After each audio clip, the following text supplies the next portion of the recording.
समीक्षा कही जा रही है, सर इसको कैसे देखते हैं? देखिए, भरत तिवारी का जो मुठभेड़ हुआ है उसमें कांड दर्ज हुए हैं और उसके अनुसंधान के लिए डीआईजी शाहाबाद को, उसके पर्यवेक्षण के लिए डीआईजी शाहाबाद को पुलिस मुख्यालय के स्तर से प्राधिकृत किया गया है।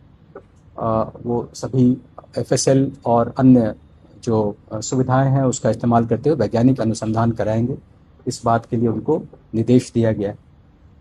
इससे रिलेटेड आपको एक और जानकारी होगी कि इस मामले में हाई कोर्ट के रिटायर्ड जस्टिस की अध्यक्षता में एक न्यायिक जांच आयोग का भी गठन किया गया है, जिसका उद्देश्य है कि इस मामले में निष्पक्ष और पारदर्शी तरीके से जांच हो।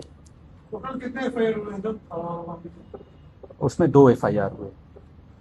उसके परिजन को भी एफआईआर नहीं, उसमें 2 एफआईआर हुए हैं और दोनों एफआईआर का नंबर जो है एक 169-26 है और दूसरा 170-26 है।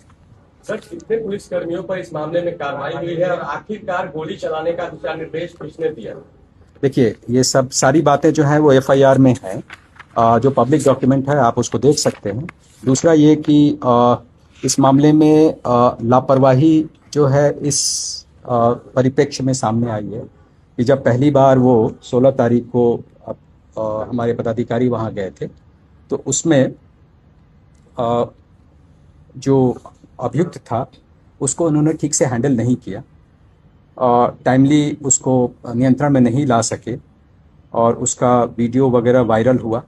इस आरोप में एक एसएचओ, 2 सब इंस्पेक्टर, एक एएसआई और एक कांस्टेबल जो थाना से गए थे उनको सस्पेंड किया गया है। एक निजी चैनल ने स्ट्रिंग भी किया, उसमें साफ तौर से शाहपुर थाना के कुछ कर्मी बता रहे हैं कि प्रतिष्ठा का सवाल बन गया।